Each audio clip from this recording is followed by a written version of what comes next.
Voilà. En attendant le quorum étant atteint, j'ouvre la séance, si vous le voulez bien.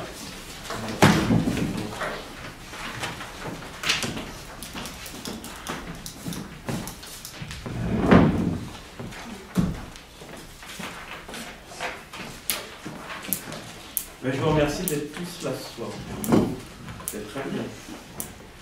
Longtemps qu'on n'a pas été tous ensemble. Ça montre bonne santé du conseil d'être réunis tous ensemble. Nous sommes donc réunis aujourd'hui pour un certain nombre de questions qui vont avoir une importance. Je voudrais en profiter pour procéder à l'élection du secrétaire de séance tout de suite. Donc, lors du dernier conseil municipal, le secrétaire de séance était M. Anthony Spégagne. Anthony Spégagne. Spégagne. Le prochain, mon ami, ça va être Spégagne. C'est qui? S. P. Il n'y a pas de P. Q. R. S. Et. S. Son. Il l'a fait. Il l'a fait. On s'en est bien sorti. Mais bon, je me propose. J'ai jamais fait secrétaire de séance. Tu l'as jamais fait? Bon, alors. Et bien, il va inaugurer cette fois-ci. En plus, c'est une réunion importante. Je le mérite bien. Tu le mérites bien. Donc, est-ce qu'il y a des oppositions, des avis contraires? Non. Merci. Donc, tu es élu à l'unanimité. Donc, Monsieur Bance est élu secrétaire de séance.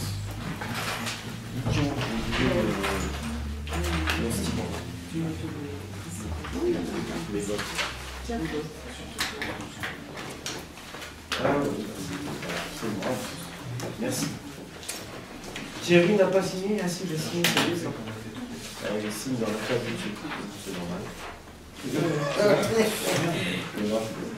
Donc, nous avons donc à l'ordre du jour l'approbation du compte rendu du Conseil. Vous avez vu qu'il y avait marqué du 19 décembre, vous avez corrigé, on vous a adressé un mail à cet effet. Il s'agit bien sûr de la séance du 6 février, pas du 19 décembre. Donc je vous demande de bien corriger, puisque le compte rendu, évidemment, du 19 décembre a été, lui, adopté depuis longtemps. Donc sur l'approbation du compte rendu du 6 février que vous avez reçu, est-ce qu'il y avait des annotations particulières il y a eu des correctifs qui ont été apportés? Est-ce que sur ces correctifs apportés, il y a pour vous des problématiques particulières?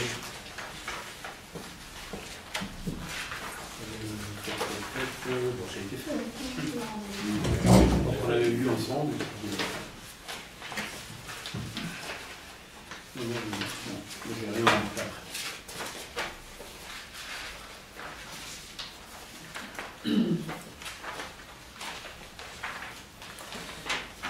Donc, si vous êtes d'accord avec les approbations des rectificatifs apportés, je vous propose de l'adopter.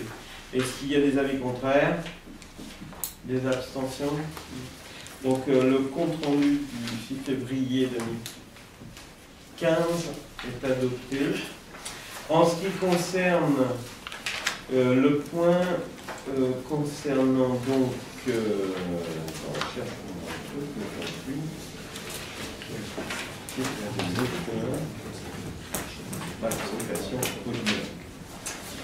donc, au premier point de l'ordre du jour aujourd'hui, il s'agit de remonter, je vous ai proposé de remonter l'ordre du tableau suite à la démission de Madame Adam, première adjointe,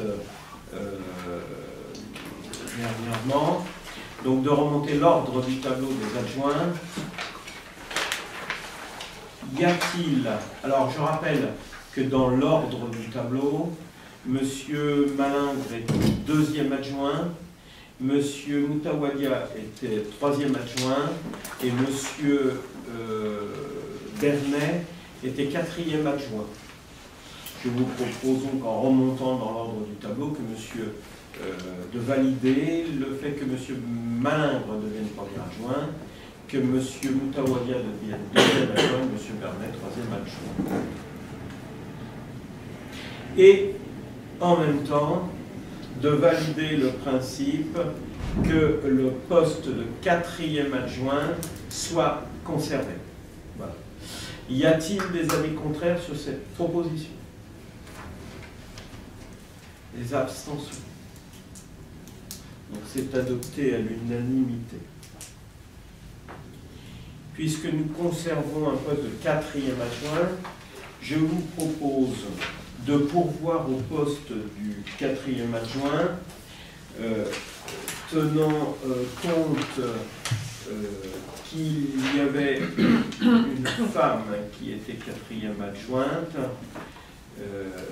Il y a eu des débats entre nous et l'idée a été de préserver le poste de quatrième adjointe d'une femme, enfin d'une adjointe femme qui était au sein de notre équipe municipale.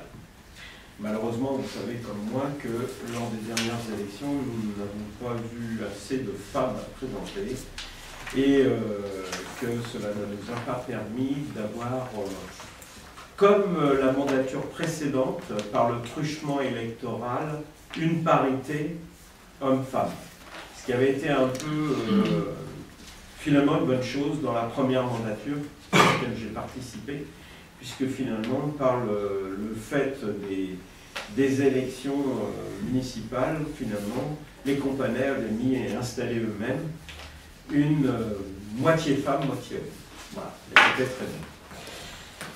Heureusement, ce n'est pas le cas, et on est obligé de faire avec. Hein, et donc, la proposition, en tout cas, c'était de préserver cet élément que nous avions créé lors des dernières élections des adjoints, et donc d'avoir une femme. J'ai rappelé en même temps que dans le cadre du partage des responsabilités et des tâches entre nous, évidemment, certains d'entre vous auraient pu prétendre de la même manière à aujourd'hui occuper un poste d'adjoint dans le cadre de ces responsabilités. Je pense que la réflexion globale qui nous animait les uns et les autres, c'était de garder cet esprit collectif d'équipe, à préserver bien sûr, mais à protéger, mais surtout à développer, parce que nous avons besoin de travailler, à mon sens, d'une manière encore plus collective.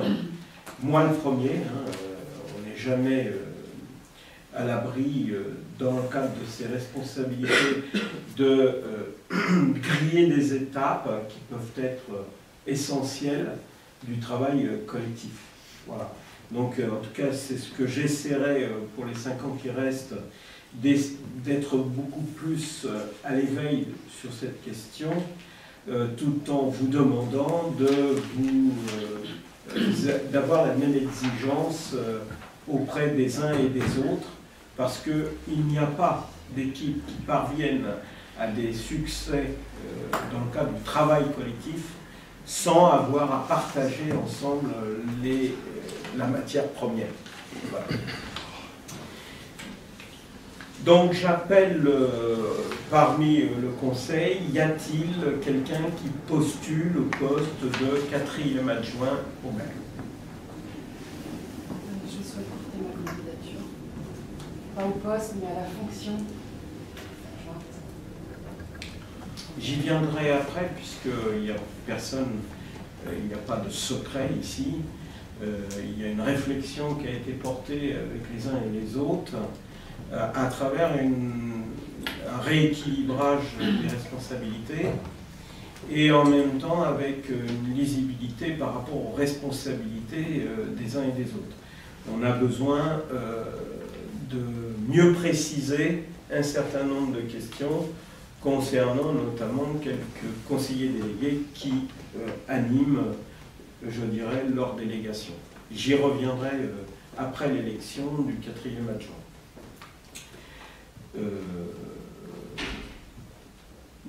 Alors, y a-t-il quelqu'un d'autre qui postule en face de Sophie?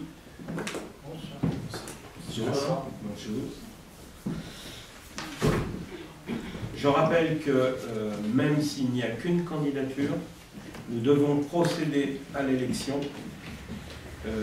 Donc vous allez avoir chacun un bulletin. Vous aurez à indiquer c'est une élection libre et vous irez ensuite mettre ça dans l'urne que nous avons fabriquée de circonstances. J'assure qu'il n'y aura pas de tricherie. Et c'est Jennifer qui sera chargée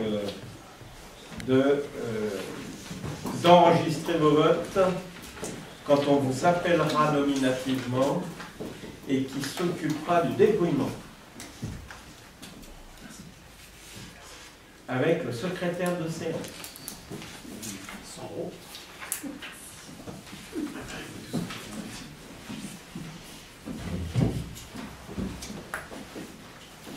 Alors, Jennifer va appeler les uns et les autres, chacun à votre tour, pour venir voter, déposer votre bulletin de l'urne.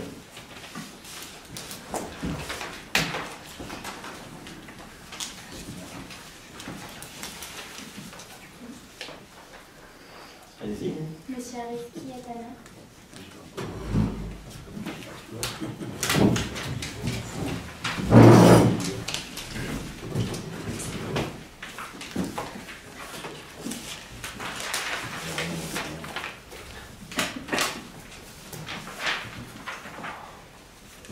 Monsieur Valentin Vance.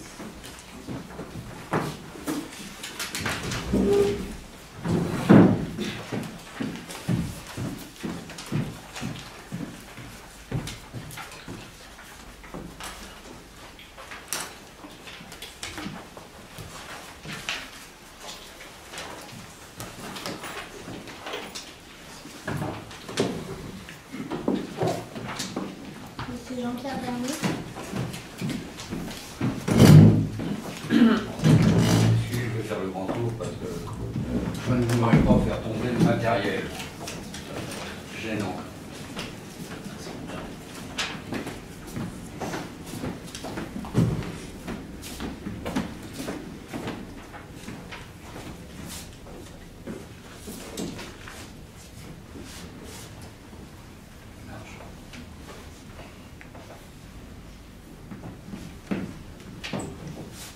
Madame Sophie Boudissa.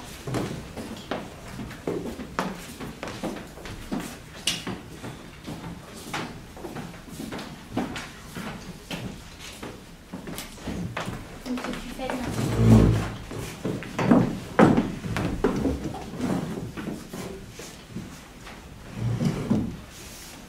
Madame Lélie de Melun.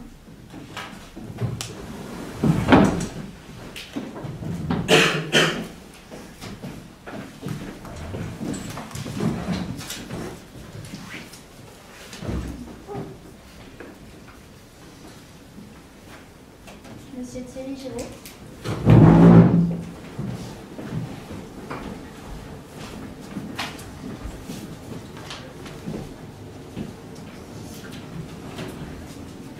Monsieur Arnaud Leroux.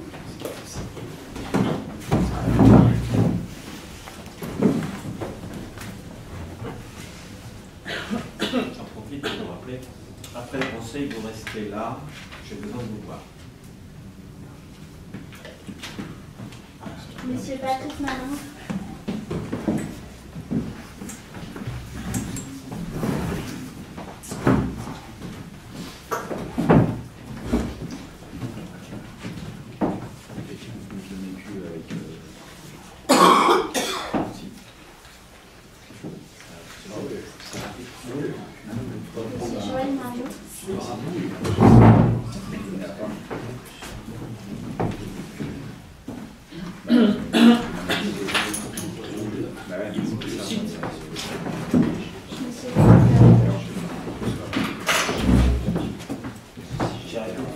ça fait maintenant.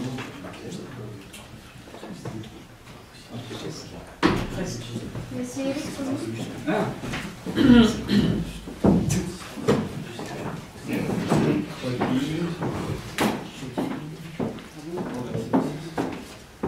Dix jours.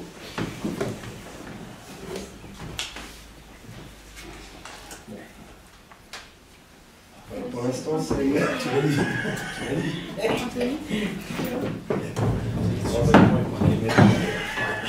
En ce moment, je mordrais. En ce moment, je pèterais la gueule à n'importe qui. C'est terrible. Je te jure. Pas le modèle, mais alors. Madame Élie.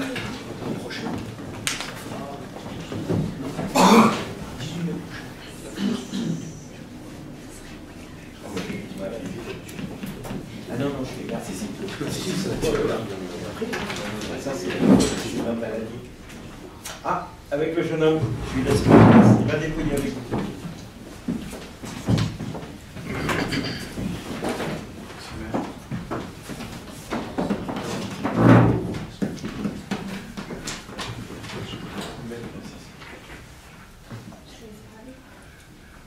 Sophie.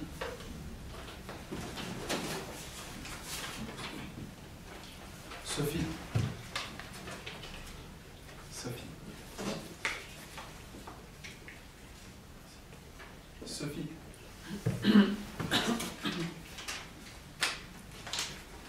Vote blanc.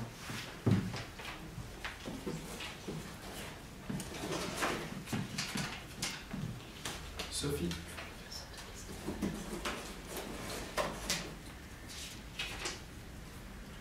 Sophie.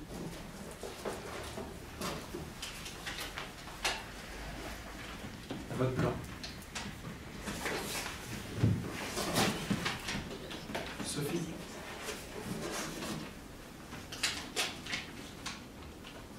Sophie.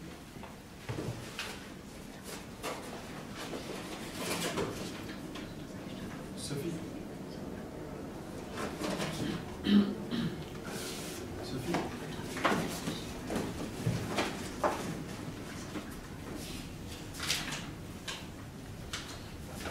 Sophie. Et Sophie.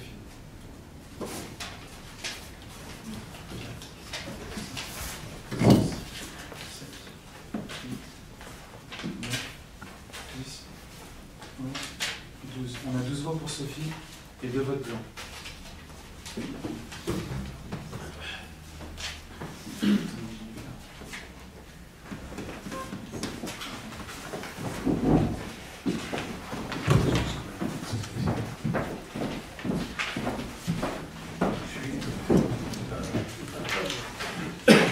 Donc on a 14 bulletins qui ont été trouvés dans l'urne de circonstance. Il y a donc 12 bulletins exprimés pour Sophie Bounissard et 2 bulletins nuls. Donc Sophie, tu es élue 4e adjointe au conseil municipal de Conflans. Je t'en félicite. Bravo. Bien évidemment, le boulot commun. Alors, je ne vous cacherai pas qu'une des questions sur lesquelles nous avons beaucoup discuté, dans le cas des échanges, j'avais indiqué à Sophie que si elle était élue par ses pairs, en tant qu'adjointe, elle aurait une tâche importante à occuper, celle de la responsable financière de la commune.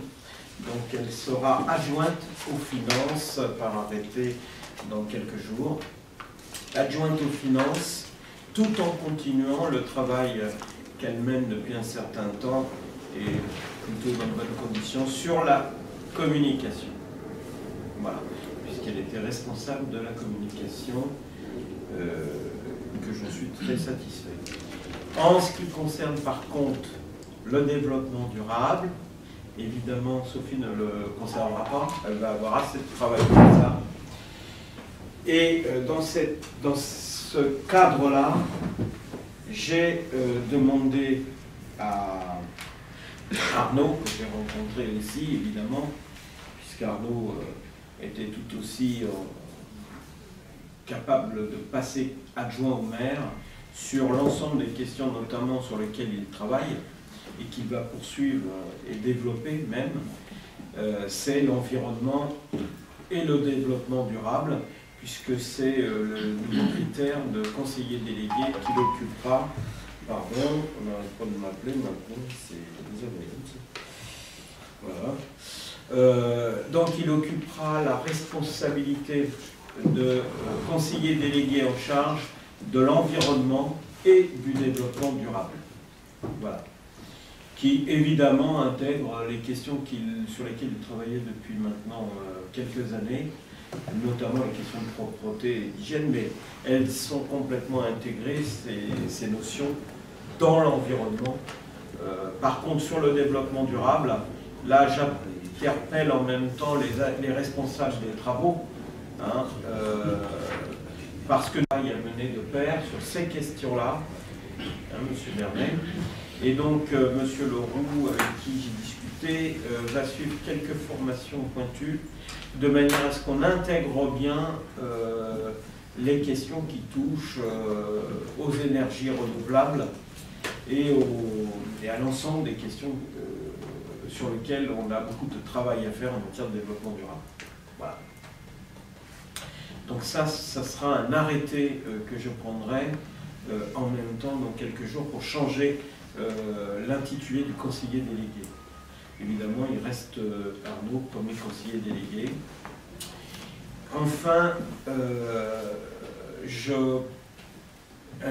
par un nouvel arrêté, je vais proposer que notre ami Thierry Giraud devienne conseiller délégué en charge de l'action sociale, du logement, tout en continuant le travail qu'il a commencé sur la sécurité des bâtiments publics.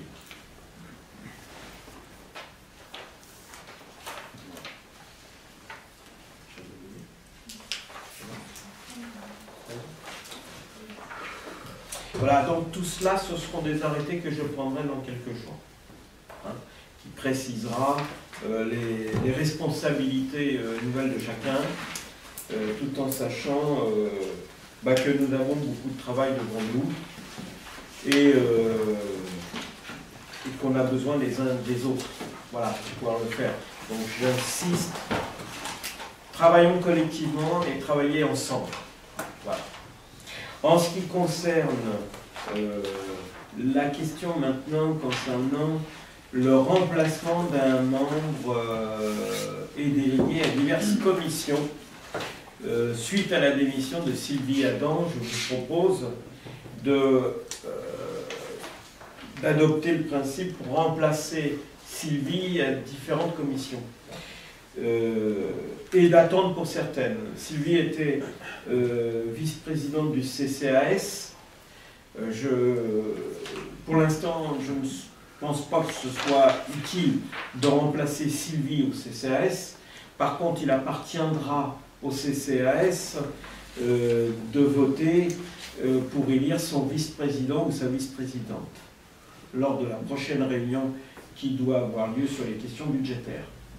En ce qui concerne l'action sociale et le logement, de la même manière, il faudra élire un vice-président et une vice-présidente pour remplacer Sylvie qui en était la vice-présidente.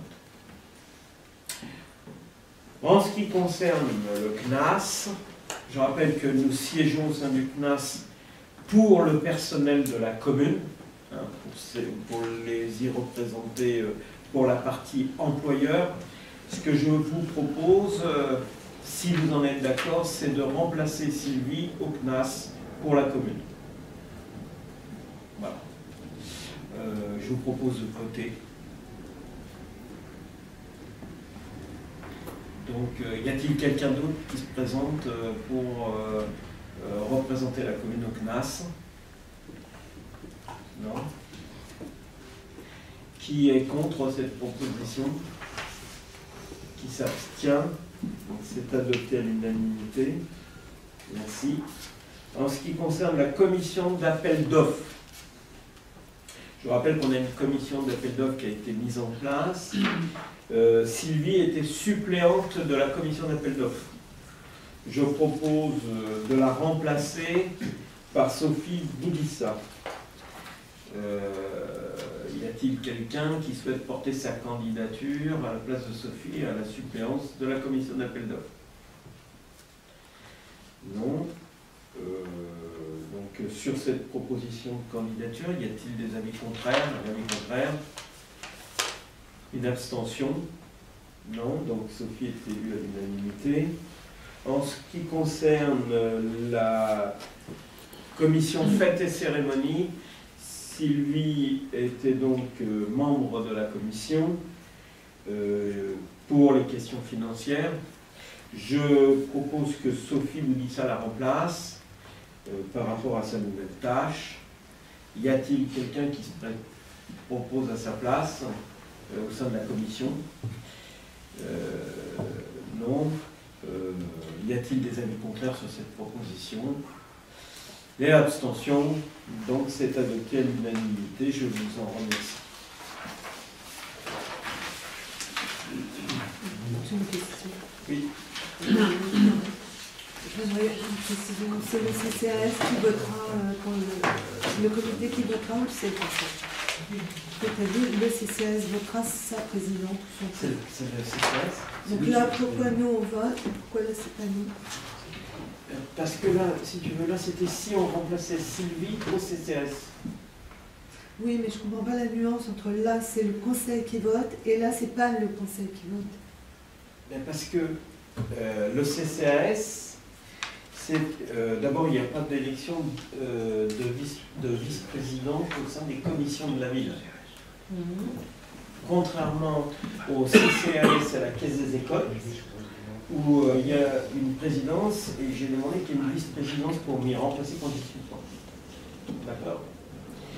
Et c'est à l'intérieur du CAS et à l'intérieur de la Caisse des écoles que l'on élit son vice-président ou son président.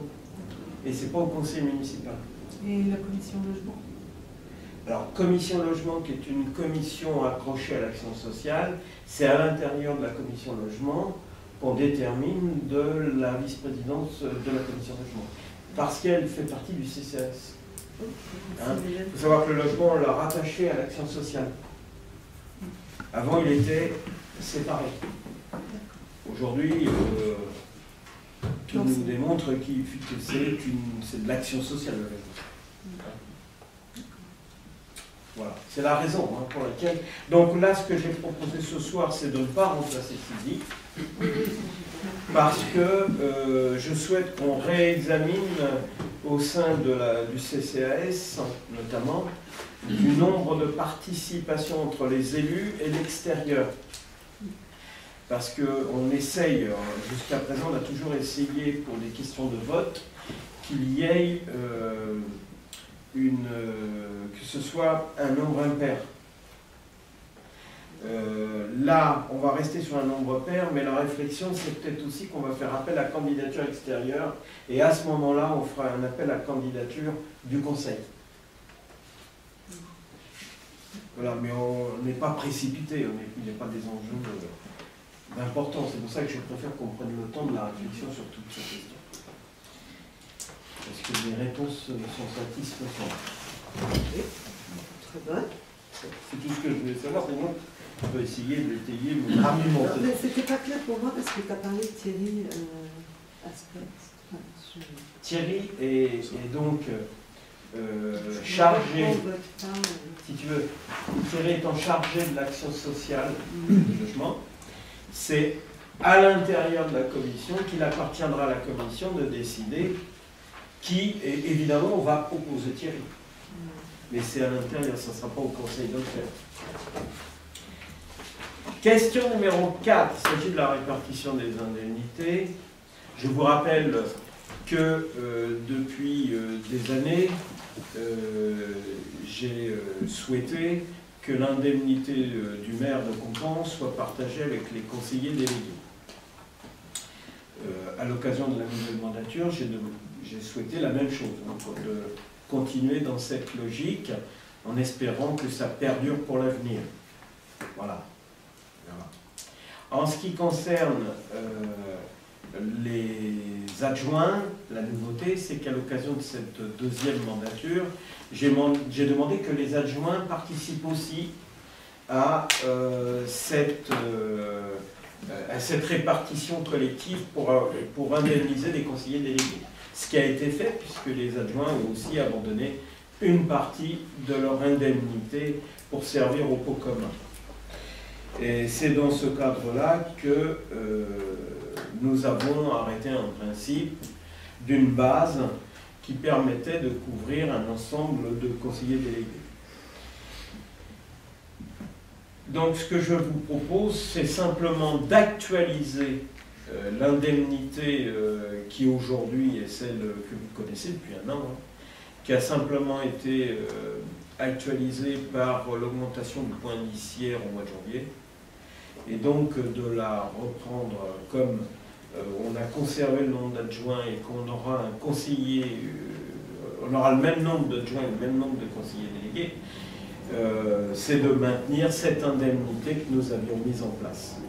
Donc en fait, elle est de 511,16 € brut pour le maire, ce qui fait à peu près 450 net, de souvenir. Pour les 4 adjoints, 270,54 € brut, ce qui doit être aux alentours de 210 € net.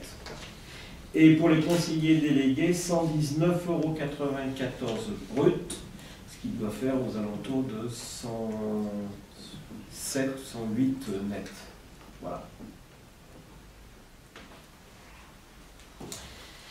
Voilà. Y a-t-il des avis contraires? Des abstentions? C'est adopté à l'unanimité. Merci. Le point numéro 5 concerne la validation du DICRIM.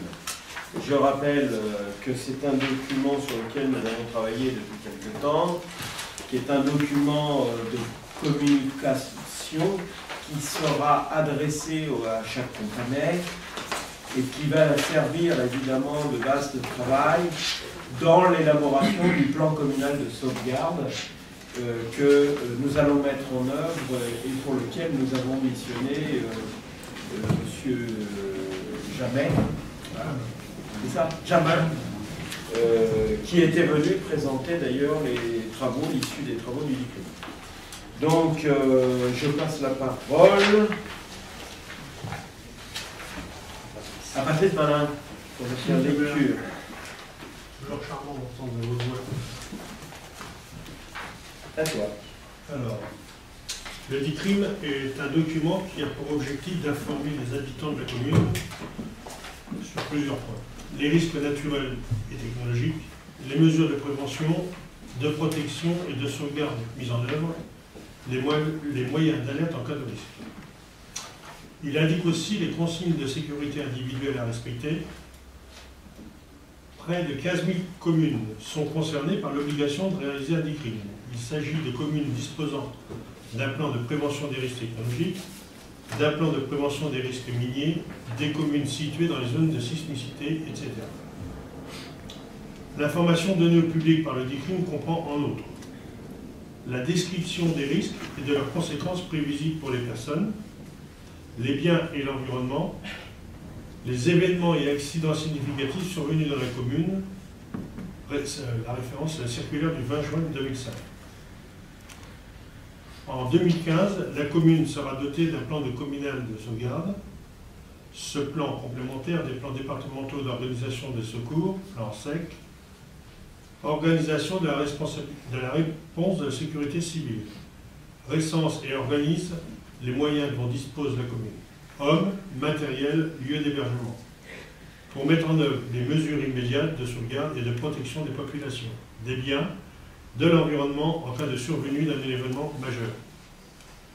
Pour que l'action de la commune soit pleinement efficace, il est essentiel que la population se sente concernée par la problématique des risques majeurs. Une bonne connaissance des réflexes à adopter et le respect des consignes contribueront efficacement à la sécurité de tous. C'est dans cette optique que la loi du 22 juillet 1987 pose le droit des citoyens à une information sur les risques majeurs auxquels ils sont soumis sur tout ou autre partie du territoire, ainsi que sur les mesures de sauvegarde qui les concernent. Article L. 152-2 du Code de l'environnement. Le décret numéro 90-918 du 11 octobre 1990, modifié par le décret 2004-554 du 9 juin 2004, relatif à l'exercice du droit à l'information sur les risques majeurs, précise le contenu et la forme de cette information. L'ensemble des dispositions réglementaires concernant le document d'information communal sur les risques majeurs, dit CRIM, est codifié au Code de l'environnement, article R125-9 à R125-14. Elles sont complétées par le décret numéro 2005-233 du 14 mars 2005 relatif à l'établissement des repères crus et par le décret 2005-1156 du 13 septembre 2005 relatif au plan communal de sauvegarde. Il est demandé au conseil municipal de valider le décret. Je repasse la main pour l'utilisation. Tout le monde a eu le document, hein. Il y a eu une séance, il y a eu 2 séances de travail. Dans une séance ici, avec projecteur vidéo, avec modification en salle, hein, d'un certain nombre d'annotations qui sont venues enrichir le projet. Ce que je vous propose évidemment, c'est de le retenir, il me semble plutôt bien élaboré. Il servira, il sera donc, je l'ai dit, remis à tous les compagnies. En même temps, il sera à mettre dans le PLU, il faudra le mettre en document annexe. Et il faut voir ça avec Caroline, qu'elle le récupère une fois qu'on l'aura adopté. Et il faudra en même temps qu'il soit sur notre site internet, hein, ce document, de manière à pouvoir être consulté par n'importe qui. Je rappelle en même temps que lorsqu'une personne construit, on lui remet. Donc il faut qu'il soit à disposition des personnes qui déposent des permis de construire, c'est important, y compris aux entreprises. Voilà, je vous propose, si vous en êtes d'accord, d'adopter ce document de référence, donc d'approuver le crime, et donc de me confier le soin de prendre toutes les mesures utiles pour informer la population sur les risques majeurs présents sur le territoire de la commune et de m'autoriser à signer tous les documents afférents à ce dossier. Voilà. Y a-t-il des avis contraires? Des abstentions? Donc c'est adopté à l'unanimité. Je vous en remercie. Voilà, donc il faudra... Sophie. On voit de quelle manière on le fait passer, on le produit. Il en faudra en conserver le traité. Il faut qu'on en ait à l'accueil tout le temps. Et il faut qu'on en conserve de côté pour pouvoir servir les documents d'urbanisme à chaque fois qu'il y a de nécessité. Donc un coût à prévoir de fonctionnement. Oui. On a fait changer la sirène. Elle est passée du mode étatique au mode préfectoral. C'est-à-dire que c'est monsieur le préfet qui décide du enclenchement de la sirène, sous ta responsabilité qui est évidemment conservée. Si tu en as besoin, tu prends la place directe. Du préfet? Oui. Non, mais ça va le faire. La ouais, du préfet, ça va le faire. Non, ce que je veux dire par là, c'est que si vraiment il y avait un événement, le maire peut y directement intervenir. D'accord.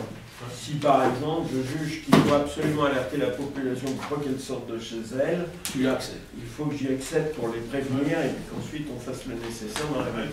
Et je préviens le préfet après. Mais en général, c'est quand même plutôt rare que ça soit. Non, excuse-moi. Si tu la déclenches, ça déclenche tout de suite une alerte à la préfecture aussi. Ah, en même temps, ils le savent. D'accord. Il le sait. Ça me paraît normal. Même quand tu ouvres le boîtier, ils le savent. D'accord. C'est relié direct. Alors, s'il y a un cambrioleur, ils le savent là-bas, il a ouvert le mauvais boîtier, ça peut nous aider. Ok, ça marche. Donc je vous remercie. On a voté ou pas là? Oui, vous avez voté. C'est bon. Point numéro 6, il s'agit de créer le service jeunesse. Hein, il ne s'agit pas de créer la direction de l'enfance et de la jeunesse, c'est fait ça. Il s'agit de créer le service jeunesse, puisque maintenant nous passons à la phase, c'est un de nos engagements municipaux, je vous le rappelle, de créer ce service jeunesse en direction des 17, donc on rentre dans une nouvelle tranche d'âge. Je passe la parole tout de suite à notre jeune Valentin Valence. Merci, monsieur le maire. Question numéro 6. Création d'un service jeunesse. Particulièrement attentif à la lutte contre l'exclusion, l'échec scolaire, l'insertion sociale et professionnelle, l'éducation et l'accès à la culture, au sport et aux loisirs, la commune souhaite proposer aux jeunes des outils et des services leur permettant de s'exprimer, de s'initier aux technologies. La création du service jeunesse permet de démontrer l'intérêt croissant que porte la commune de Conflans à cette partie de la population qui, ne l'oublions pas, constitueront les citoyens de demain. Ce dispositif aura pour vocation d'offrir aux jeunes de 12-17 ans des activités durant les temps périscolaires et extrascolaires afin de lutter contre le désœuvrement en occupant intelligemment les jeunes de la commune. En favorisant l'apprentissage de la vie sociale, ces actions contribuent à l'épanouissement des jeunes et à leur intégration dans la société. Le service se situera dans la salle des jeunes à la MDA. La finalité sera de mettre en œuvre un conseil des jeunes au sein de la commune de Conflans. Il est donc proposé au conseil municipal d'approuver la création du service jeunesse, d'autoriser le maire à signer les documents afférents. Je redonne la parole à monsieur le maire. Merci de me la redonner, c'est sympa, je t'en prie. Est-ce que tout le monde a bien appréhendé le sujet, bien compris de quoi on parle? Ça va être pas facile à mettre en place. On a une équipe qui est prête à s'y employer. On a des élus prêts à travailler dessus. Hein, Maxime? Et derrière, en toile de fond, notre responsable jeunesse, conseiller délégué, avec les 2 jeunes qui vont s'employer à fond là-dessus. Il faut qu'on parvienne à réaliser quelque chose qui tienne la route d'ici la fin de l'année. On a un objectif à atteindre, il faut l'atteindre, avec l'idée de mettre en place un conseil des jeunes d'ici la fin de l'année. Ce serait une très bonne chose. Que pour les prochains vœux du maire, on puisse présenter le conseil des jeunes de Conflans. Voilà. Y a-t-il des avis divergents? Des oppositions constructives? Toujours. Il n'y a que des oppositions constructives dans Conflans. Y a-t-il donc des oppositions? S'il n'y a pas d'opposition, je peux considérer, il n'y a pas d'abstention non plus, que c'est adopté à l'unanimité. Je vous en remercie pour notre jeunesse qui, croyez-moi, par les temps qui courent, a besoin plus d'action que de palabres. Point numéro 7, il s'agit du versement des subventions aux associations. Deuxième partie. Deuxième partie. Dernière. Donc, je peux vous demander un de ces jours si ce ne sera pas la dernière. Je passe la parole à notre conseiller délégué en charge du suivi des associations. Alors, deuxième versement de la subvention 2015 aux associations. Dans le cadre de la politique associative de la commune, le budget dédié aux associations sera conservé de manière à maintenir les activités proposées en 2015 au même niveau que l'an passé.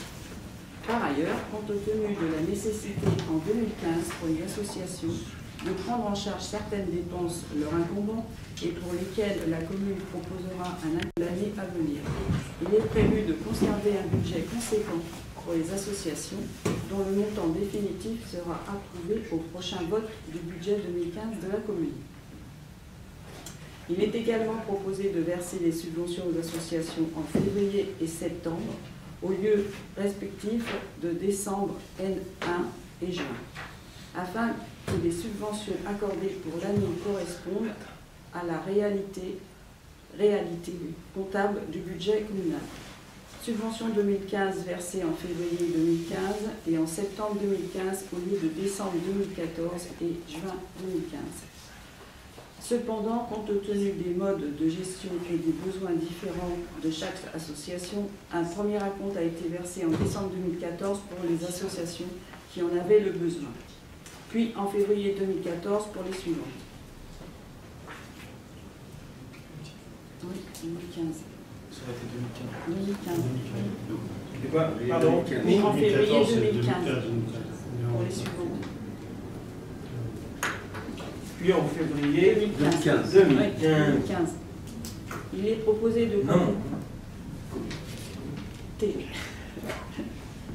Il est proposé de compléter l'accompagnement financier des associations afin de leur permettre de couvrir leurs besoins financiers jusqu'au prochain versement de subventions dans le cadre défini de la politique associative de la commune. Ainsi, il est proposé le versement de subventions aux associations suivantes. Versement 2015, association ASCC 15 000 €, club fil d'argent 12 000 €, comité de jumelage 1 000 €, Compan Football Club 15 000 €, sportive ASCA 15 000 €, Fight Club Compan 5 000 €. C'est bon. Attendez, je suis en train de me demander si Pascal a fait ce que je lui avais demandé. Il ne m'a pas répondu à ce sujet concernant le comité de jumelage. Je lui ai demandé s'il avait pris soin de s'adresser au président du comité de jumelage pour s'assurer que le deuxième versement de 1 000 € était suffisant, sachant que, si j'ai bien compris, on en est actuellement à 6 000 € de subvention pour 2015. On est d'accord? Sur un montant de 12 000 € en 2014. On aura versé 50%. 18 000. 18 000 sur 2000. 18 000 au total. Non, 2013, Non, 2014. non, c'est 12 000 en 2014. 12 000 en 2014. Donc on est à 50%. Donc en fait on est à 50% de la subvention attendue. La question que je me pose, c'est est-ce qu'il a assez, alors que les délégations, enfin tout ce qui va coûter cher cette année, va se dérouler au mois de mai. Et je lui avais demandé de se rapprocher pour s'assurer que pour la période de la semaine du mois de mai, c'était suffisant. Il ne m'a pas répondu. Je n'en sais rien. Donc moi, ce que je vous propose, c'est de s'assurer du coup. Et comme on a prévu de toute façon en septembre de verser les 6 000 restants, c'est plutôt de verser tout de suite, pour être sûr, de verser 4 000 au lieu de 1 000, ce qui fait qu'en septembre on n'aura plus qu'à traduire le solde, mais au moins on est certain qu'il n'y a pas de problème pour le mois de mai, parce qu'on va vite arriver au mois d'avril et ça sera très vite le mois de mai. Alors le budget c'est au mois d'avril.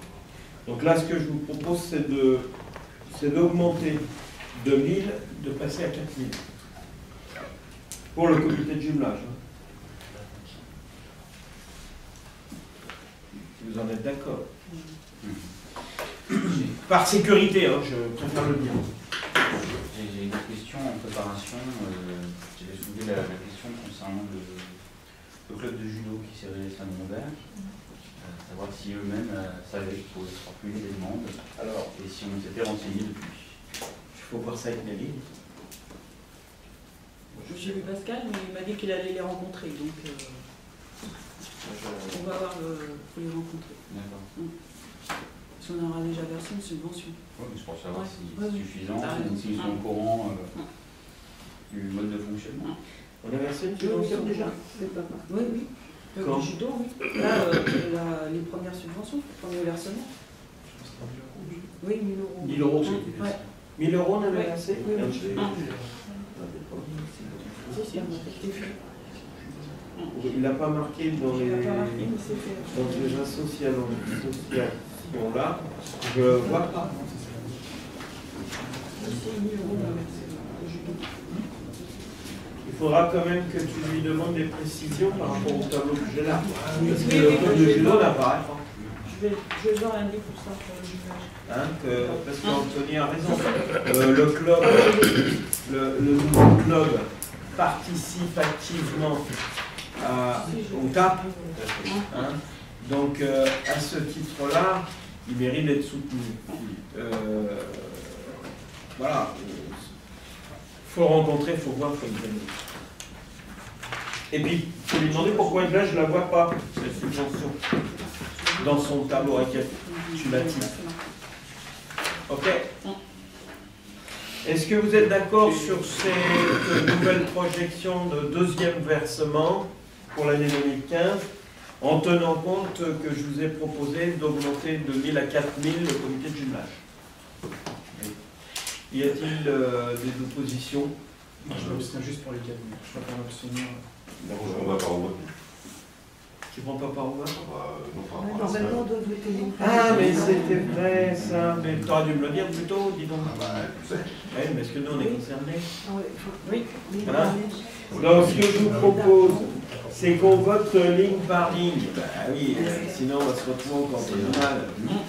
Donc, proposition. Alors chaque fois que vous êtes concerné, non pas en tant qu'adhérent, mais si vous avez soit votre époux, votre épouse, votre grand-père, votre grand-mère, votre ascendant, votre descendant, qui joue un rôle de dirigeant dans l'association, vous ne participez pas au vote. D'accord? Et on va le faire ligne par ligne. On est d'accord? Évidemment, si vous étiez un intervenant d'une des associations qui vous rémunérerait, vous ne participez surtout pas au vote. D'accord? Il faut être détaché et ne pas avoir un conflit d'intérêt, c'est très important. Donc, association ASCC, il est proposé 15 000. Je ne participe pas au vote. Donc on note, hein. Dites-le bien parce qu'il faut qu'on le note. Anthony ne participe pas au vote. Ben ne participe pas au vote. Ben ne participe pas au vote. Y a-t-il quelqu'un d'autre concerné? Non. Donc pour ceux qui participent, qui est contre les 15 000? Qui s'abstient? Donc c'est adopté à la majorité des votants. Alors, à l'unanimité des votants. Association du club des fils d'argent. Je l'ai dit, on peut être adhérent. Ce n'est pas ça qui compte, c'est d'être dirigeant de l'association. Jouer un rôle de dirigeant. Donc, qui est contre les 12 000 euros? Qui s'abstient? Donc, c'est adopté à l'unanimité. Comité de jumelage. Comité de jumelage. Alors moi, je vais m'abstenir. Je ne vais pas voter, puisque de droit, je suis membre du bureau. Toi aussi, Patrice? Moi aussi. Non. Mais si. Mais si, t'es de droite. Il ne se met pas. Non, Et... attends. Mais si, je te dis que si. Non, je t'ai posé la question et aujourd'hui j'attends toujours la réponse parce que le comité du jumelage a posé cette question. Mais il y a longtemps qu'on y a répondu dans le mode de conseil municipal. Hein, Jennifer? Mais si, c'est dans les délégations des uns et des autres, dans les associations et dans le commission. Monsieur Malin, Madame Boudissa, Monsieur Marion étaient membres du conseil d'administration. C'est depuis le mois d'avril 2014. D'accord? Ben, je te dis, je te le rappelle. Donc, ensuite, Sophie, par contre, n'a jamais participé. À quoi? Au conseil d'administration. Bien sûr que oui. Bien sûr que si. Déjà participé? Ah Ah, oui. je sais pas, je crois qu'il participait jamais. Donc, Il n'y en a eu qu'un seul, à vrai dire. Hein. Donc moi, j'ai eu qu'une convocation une seule fois, en avril. ah non, il y avait d'autres. Hein. Alors, j'ai pas reçu de convocation, donc celle-là. Donc, ils ne te les envoient pas. Je voudrais le savoir. D'accord. Non, parce qu'on se demandait si Nelly Justement, devait je me t'y posais la remplacer, question, là, parce que comme on... cette année de- Mais si tu ne reçois pas de convoque, tu ne peux pas y aller, ça c'est clair. Mais pourquoi tu en as reçu au départ? La première, oui. Et pourquoi il n'a pas envoyé après? Je ne sais plus si c'était par mail ou par courrier, mais en tout cas, j'étais convoquée. D'accord. Et tu souhaites toujours y participer? Bah, en tout cas, j'y suis toujours. Donc, D'accord. Donc en attendant, donc, ne participe pas au vote. Joséphine, Patrice, Joël Marion et Ben, parce qu'il est président d'honneur. Tout à son honneur. Allez, vous avez compris, là? C'est bon. Donc, qui est contre les 4 000 euros? On est passé à 4 000. Donc, par contre, ne participe pas au vote, t'as dit, je crois. Non, j'ai dit que je m'abstenais. Et s'abstient. Donc, qui est contre? Personne. Qui s'abstient? Notre ami Valentin s'abstient. Donc, c'est adopté à la majorité. Pour le Compan Football Club. Compan Football Club, personne n'est membre dirigeant. Moi, il y a longtemps que je n'y suis plus. Donc, voilà, je n'ai même pas pris ma carte cette année.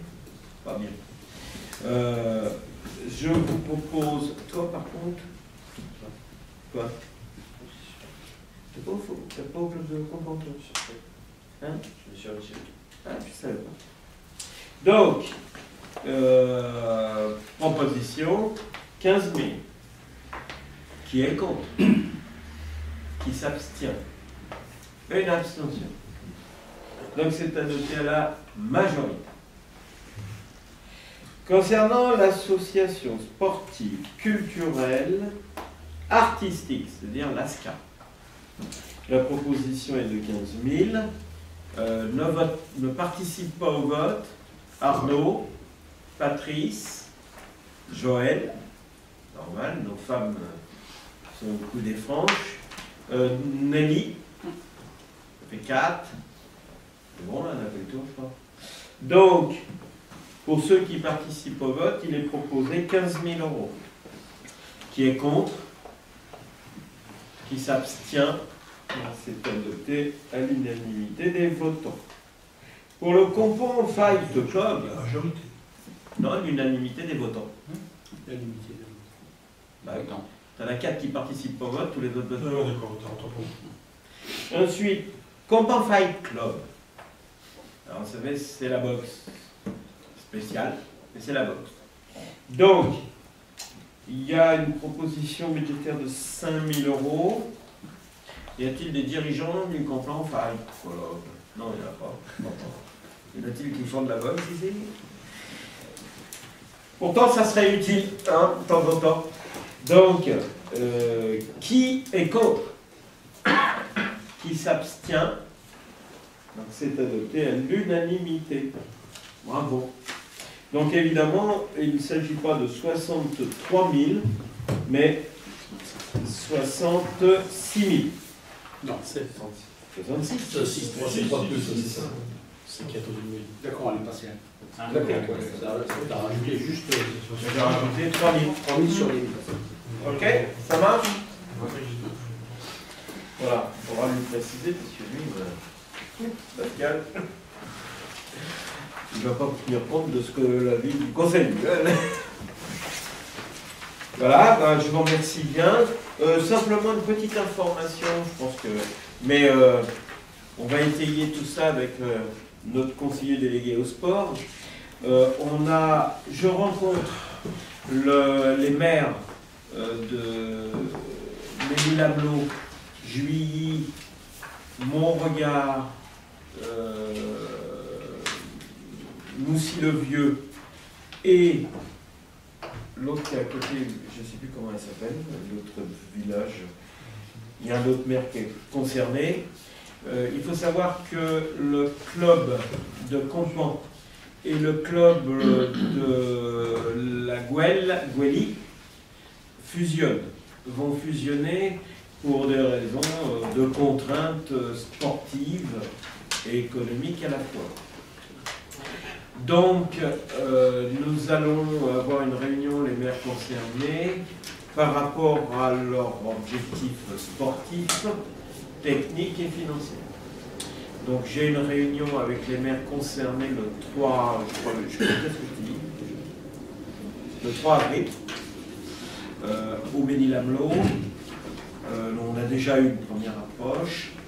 Il s'agit de faire naître un club qui aura les capacités de pouvoir évoluer, continuer à évoluer dans ce district de Seine-et-Marne avec une politique sportive qui permette de conserver les jeunes et les moins jeunes, les seniors, et de pouvoir avoir toujours les possibilités d'évoluer à des niveaux supérieurs dans le cadre des nouveaux règlements qui s'imposent aux clubs de sport tels que le football.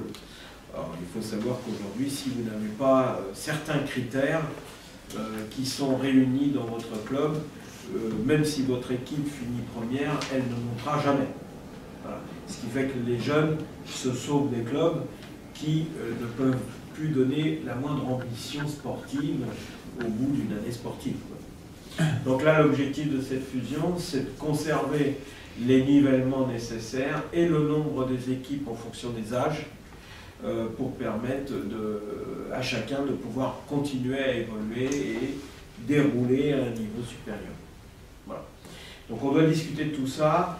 Il y a des contraintes financières, certes, mais comme de toute façon qu'on peut porter les plus grandes contraintes financières, on va pouvoir examiner avec eux comment peut-être mieux lisser l'effort sportif.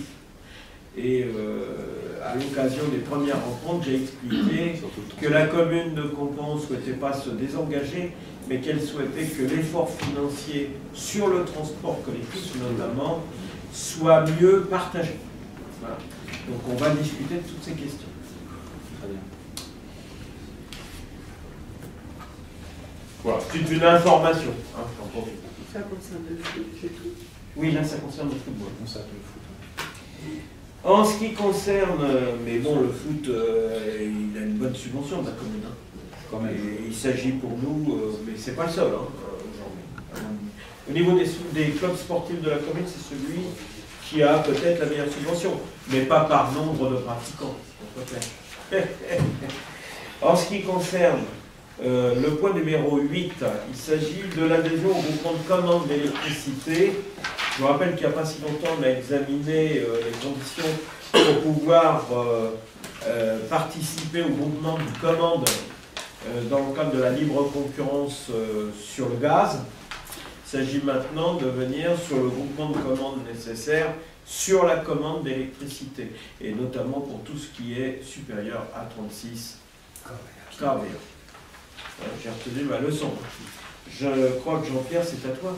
Je vous remercie, monsieur le maire. Alors, par courrier en date du 22 janvier 2015, il nous a été informé que dans le cadre de la fin des tarifs réglementés de vente de l'énergie, le STEMS se propose de coordonner un regroupement de commandes d'électricité.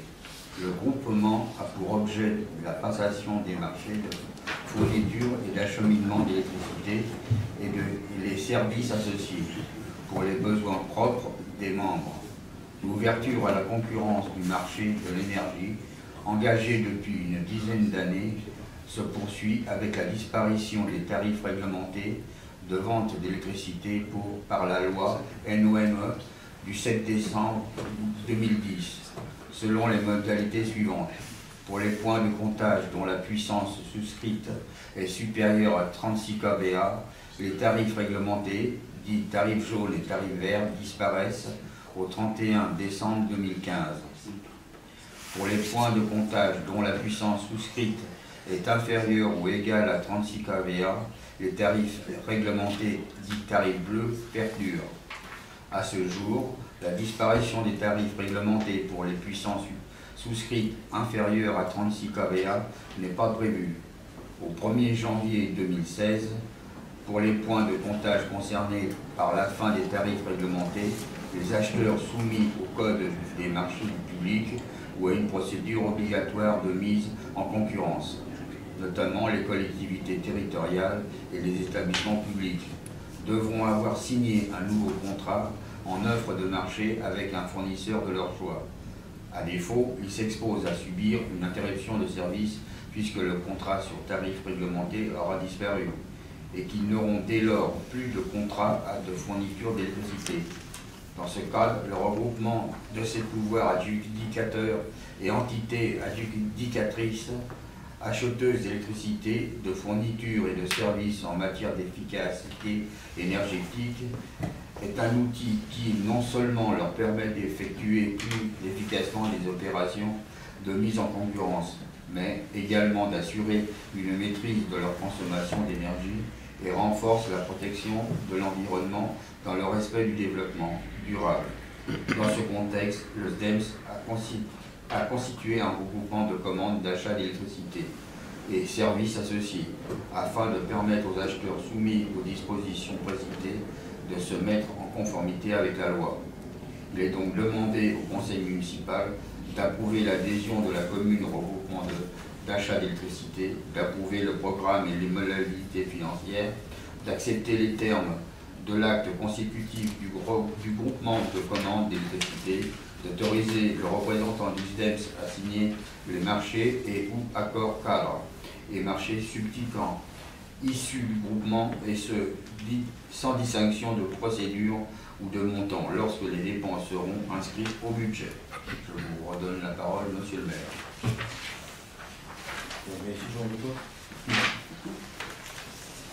Merci Jean-Pierre. Est-ce que tout le monde a bien compris l'objet de cette délit?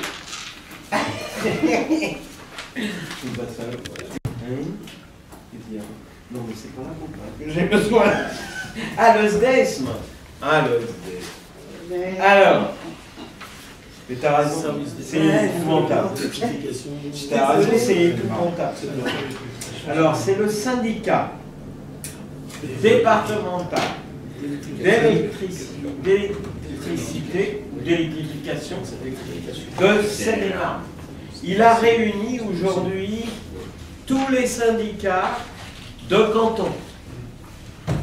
Exact, Jean-Pierre? Oui. Merci. Nous étions au syndicat d'électrification de Clé-Souilly. Et d'autres étaient au syndicat d'électrification de Tarteuil, je ne sais pas d'où. Aujourd'hui, tout le monde est au SDESM. Voilà. Ça fait partie de la liquidation de toutes les collectivités territoriales, puisqu'elles vont toutes disparaître les unes derrière les autres. Nous avec. Voilà. Moi, on aura moins de conseil municipal et on pourra en faire un que par trimestre. Voilà un petit peu. Et donc là, il s'agit d'avoir un grand syndicat d'électrification qui va travailler à la place des communes, de tout le monde, et qui va faire des choix, sachant que pour l'instant, on a fait, nous, de la résistance. Hein, quand même. On a fait de la résistance puisqu'on a gardé l'éclairage public. On est d'accord? Oui. On est dans les derniers. Hein. Oui, mais on ne dépasse pas 36 kilos du poste. Ouais. Mais on est dans les derniers, ça va durer, ça va faire comme neige au soleil, ça. Donc voilà, ça fait partie de tout ce qui est en train de se liquéfier et malheureusement, si vous voulez, on fera un débat sur la décentralisation et la politique qui est menée concernant l'abandon des collectivités territoriales. Mais ce n'est pas l'objet ce soir, donc on va le faire. On va baisser les abonnements de à peu près tous les postes d'éclairage public, du fait que l'on change au fur et à mesure les lampes qui étaient à économie d'énergie zéro, tandis que là, celles-ci qu'on met, elles sont à économie d'énergie. Donc on gagne en gros 20% sur chaque point lumineux. Bon, en attendant, là, il s'agit pour nous de participer au groupement de commandes. Et ça concernera essentiellement tout ce qui est au-dessus de 36 kVA. Tous les compteurs bleus en dessous de 36 kVA restent du domaine de notre compétence. D'accord ? Mais c'est parce que la loi sur la concurrence touche essentiellement les autres, hein, à partir du 1er janvier 2016. Voilà. Donc, qui est pour cette adhésion au groupement de commande d'électricité? Lève la main. Je change, j'inverse, pour voir si tout le monde est bien réveillé. En ce qui concerne le point numéro 9, il s'agit d'un avenant, un nouvel avenant au règlement des salles. Là, je laisse la parole à notre conseillère déléguée qui va nous expliquer l'intention formulée par cet avenant. Suite aux problèmes que nous rencontrons lors de la location des salles avec les tables qui ne sont pas toujours lavées, nous avons décidé de rajouter une phrase dans l'article 7 du règlement des salles afin que dorénavant les tables soient rangées le lundi matin par les loueurs après l'état des lieux pour que l'agent en charge de l'état des lieux puisse vérifier la propreté de celle-ci. La vaisselle sera également rangée le lundi matin après vérification de son état de propreté. Une caution de 100 € sera prise pour le nettoyage des tables et de la vaisselle si celle-ci n'était pas réalisée dans les conditions satisfaisantes par le locataire. La caution ne sera pas encaissée, elle sera restituée totalement ou partiellement en fonction de l'état des lieux réalisé à la fin de la location. Une annexe est également rajoutée au règlement concernant la procédure d'évacuation en cas d'incendie. Très bien. J'ai une question. Une seule petite question. La caution ne sera pas encaissée. Alors d'abord, une caution de 100 €. S'agit-il d'une caution supplémentaire par rapport aux cautions actuelles? Oui, c'est le plus simple. Oui. Concerne uniquement la vaisselle et puis le nettoyage. Non, donc il y a déjà des cautions. On a déjà des cautions. Non, on parle pas avant, elle a été rajoutée. On parle de propreté. Il y a Non, mais tu as une caution de garantie de 1000 €. C'est pas ça, écoutez-moi. Alors, plus, Écoutez-moi. Il y a actuellement le prix des salles, on connaît, les gens font un prix, ils paient. Ensuite, ils ont ce qu'on appelle une caution et garantie. Ils payent. On voit le prix, 20 € plus 1500 €. C'est la caution plus la garantie. Ils ont en plus, il doit y avoir un autre truc qui paye en plus, il me semble. Non, il a été supprimé. Non, s'ils volent des bacs à fleurs. Oui, il y a juste parlé de bacs à fleurs. Voilà. Il me semblait qu'il y avait deux chèques. Il y a deux chèques pour la caution. Un de 20 € et un de 1500 €. Non, de 1000 €. Ça dépend de la salle. Ben, moi j'ai caution et garantie. Attendez, j'ai du mal à comprendre. C'est pour que ça soit clair pour moi. Si ça l'est pour moi, ça sera pour tout le monde. Week-end, salle Coluche. Week-end, salle d'art. Voilà, c'est pas le même prix. Le prix de la salle n'est pas le même, ce qui est logique. Il y a donc il y a une caution de 20 € et une caution de 1500 pour la salle Coluche et 1000 € pour la salle d'art. On est d'accord? Oui. M'excuse, je loue jamais les salles. Vous ne verrez jamais louer les salles à Compo. Donc c'est vrai que je ne connais pas bien comment ça fonctionne. En ce qui concerne les bacs à fleurs, c'est 10 €. Non, il y avait des cautions pour le matériel dans la salle Frédéric d'art. Ben, il n'y est plus. Il y avait, il y en avait même deux. Le matériel. Que tout soit bien en bon état et on vous renvoie deux chèques de caution de 100 € quand l'intérêt a été fait, quand c'était conforme. Alors là, il y a une erreur. Non, la caution de 1000 €. Il a été changé la dernière fois. La caution de 1000 €, y compris la détérioration du matériel. Ça, la caution, c'est pour le matériel. Et il a été rajouté les 100 € pour le nettoyage. Voilà, c'est ça. Là, aujourd'hui. C'est ce qui a été rajouté, la caution de nettoyage. Non, mais le reste, ça n'a pas bougé. Aujourd'hui, les gens auront donc à payer leur tarif de la location de la salle. Ils paieront 20 € de caution, plus la caution de la salle, 1500 ou 1000 € selon la salle, plus une caution de 100 € pour le nettoyage des tables. C'est-à-dire qu'ils vont faire 4 chèques. On est d'accord? Hein, vous êtes d'accord? 4 chèques. Tu as le chèque location de la salle. Et il y a un chèque de 20 € pour la vaisselle. C'est ça? Oui. D'accord. Et sachant que l'obligation, c'est alors, moi, ma question. le lundi. Non, c'est pour essayer de comprendre. Hein, parce que moi, je ne répondrai pas à ces questions, c'est Nelly. Donc, je voudrais que ça soit clair pour moi si un jour on me pose des questions. Concernant. Il est indiqué dans les phrases, la caution ne sera pas encaissée. Elle sera restituée totalement ou partiellement. C'est-à-dire? Totalement si les tables sont très propres. Mais partiellement? Partiellement si les tables sont plus ou moins... Et la vaisselle. Quel est le critère qui est dans le règlement? Tu as la vaisselle. Quel est le critère dans le règlement qui va préciser pour l'agent ici le partiellement? Principe, normalement, ça devrait être propre. Non mais là on est parti, ça n'est pas là. Non mais comment on sait sur 100 € s'il rentre 80, 20 ou 50 ben, c'est ça ma question. Parce que s'il y a une table et puis qu'on prend 80 €, c'est pas bon. Moi je pose la question. On peut enlever partiellement si tu veux. Ben, à moins que vous avez une réponse, je ne sais pas moi, quelle est la réflexion qui est portée sur cette question-là. Parce que si on considère que on ne restitue pas totalement parce que, bah, si on a demandé une caution, il faut que ça serve à quelque chose. Bon. Si une table est sale, est-ce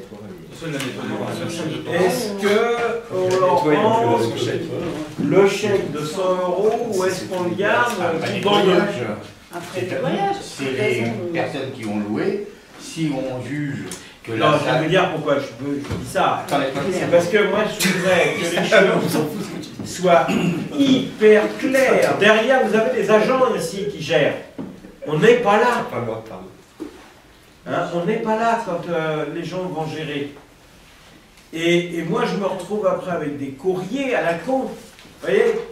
Et ceci, machin et machin, parce qu'en plus les gens délipendent les autres, comme ça. Hein. Tout le monde devient pourri. Hein, c'est comme ça, je vous le dis. Oui, et on s'en demande pas comprendre. Voilà. Et alors donc un tel m'a pris ceci, pourquoi moi 7 ans, pourquoi l'autre 7 ans? Est-ce qu'il n'y a pas du favoritisme là? Est-ce qu'un tel... voilà, j'en dis pas plus. Voilà, je reste dans le propre.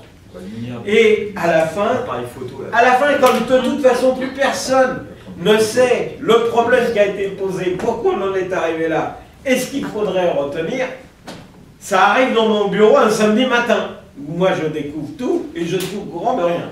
Voilà. C'est pour ça que je vous dis, il faut que les choses soient hyper claires. J'ai une question à poser. Pas du tout traductibles. Je veux bien intervenir déjà là. Monsieur le maire? Oui. Si je peux me permettre. Sur 10 fois que la salle elle est louée, combien de fois les assiettes de table elles sont rendues sales? Souvent. Souvent, il parle. Il faut donner un chiffre parce que souvent ça ne va rien dire. Je veux bien intervenir et répondre sur ce point. Si on a été c'est possible. Oui.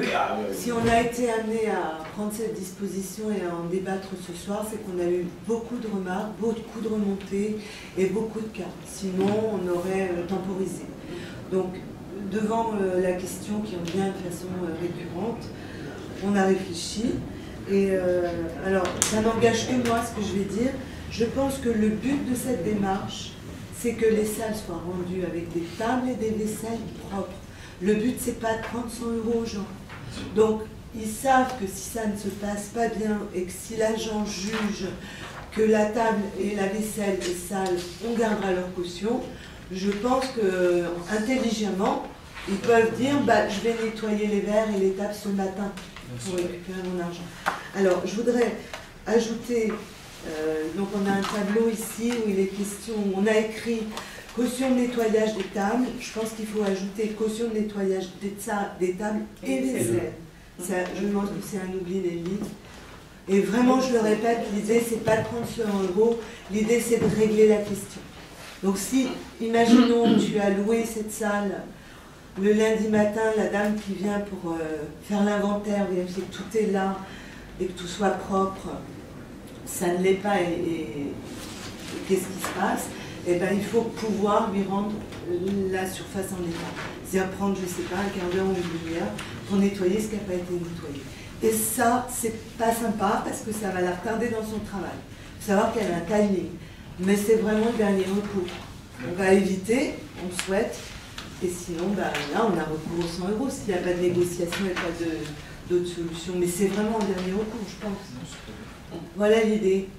Oui, c'était vraiment la dernière limite. On va évoluer avec cette question. Si ça ne marche pas, bah, on rechangera, on en reparlera. On veut vraiment que les gens prennent le matériel dans de bonnes conditions. La question que je me pose, c'est est-ce qu'on doit laisser ce chèque de 20 euros et de l'autre côté avoir 100 euros? Est-ce qu'on n'a pas intérêt à avoir un sol qui garantit la caution pour la vaisselle 20 euros, et l'État? Mais je crois qu'il y avait une notion de casse aussi. Oui, mais 20 euros, Dans la casse. on considère que si tu casses en dessous de 20 euros, on ne l'encaisse pas. Voilà. C'est un peu ça. Oui, c'est ça. Si tu casses au-dessus de 20 euros, on l'encaisse. Il y avait les prix par verre, par Voilà. Parce que des fois, les gens cassent un verre. Ah ouais, c'est dommage. C'est compliqué pour nous d'aller leur facturer un verre.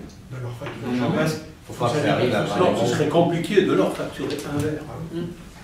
Donc dans ces cas-là, en général, on prend en charge. D'accord. Si par contre la casse est supérieure à 20 euros, elle est encaissée. Je crois que c'est ça. C'est ça. C'est ça.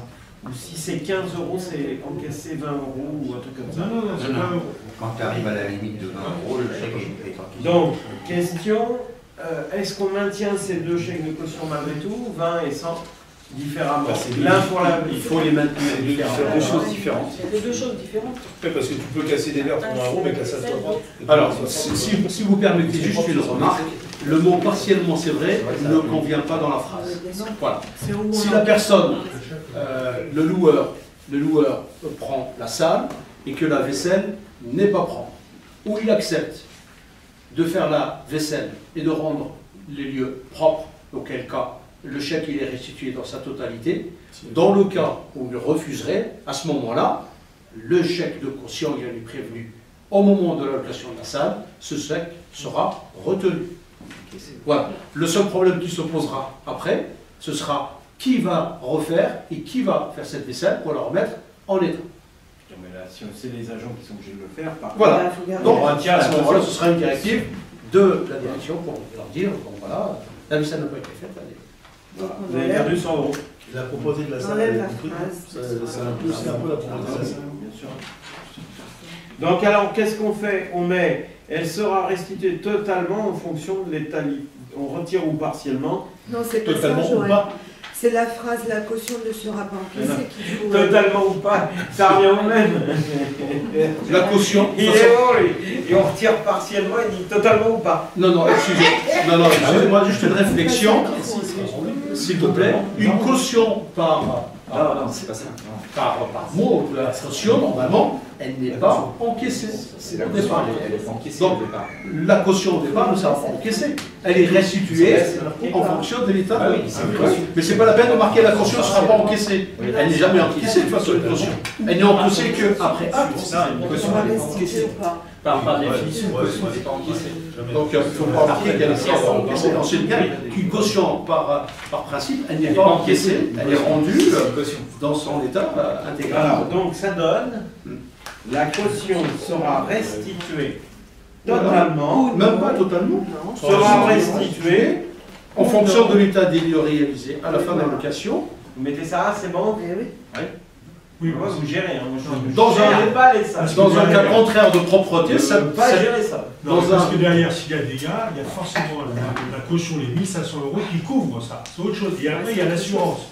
S'il y a la casse, il y a la casse et tout ça. Là, vous avez des dégâts à la base, ça, c'est dégâts dans le. On parle de la propreté. On parle que de la propreté. On parle des choses, des verres et des verres. Là, on est en train de.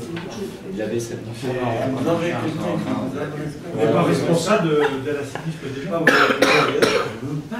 Non, mais excusez-moi, il faut préciser, je le redis encore une deuxième fois, Si la vaisselle est propre, vous acceptez le chèque, il est restitué. Si la vaisselle n'est pas propre, vous la lavez ou on garde le chèque. Et encore, entre guillemets, vous la lavez. Parce que je ne sais pas si l'agent aura le temps d'attendre que vous lavez la vaisselle. S'il y a 100 verres à laver, elle n'a pas que ça à faire. Elle attend. Ah non, mais attention, ça, il faut le savoir. L'agent, le lundi matin, n'est pas prévu pour faire le nettoyage. Ni attendre c'est pas son boulot. Hein. Ni attendre qu'il le fasse. Par contre, si elle est amenée à le faire, il est clair que le chèque, on le garde. Ça, c'est clair. Parce qu'il va falloir payer les heures pour rien. Ça, c'est clair. C'est fait pour. Le but, c'est que les gens on ne loue pas la salle chère, hein, qu'on soit clair. C'est pas pour s'embourber tout ce que les gens ne veulent pas faire. Dans ces cas-là, sinon, on le fait et on monte le prix de la salle. Voilà. D'ailleurs, on peut mettre un prix. Le prix de la salle, celui-là, c'est si vous avez nettoyé. Si vous ne nettoyez pas, c'est tant. Et on va s'en occuper. Il va falloir vraiment réviser ça. Pour l'instant, c'est la caution qui sera restituée en fonction de l'état des lieux réalisé à la fin de la location. Dans un cas contraire, la caution sera retenue et encaissée. On a il faut préciser. On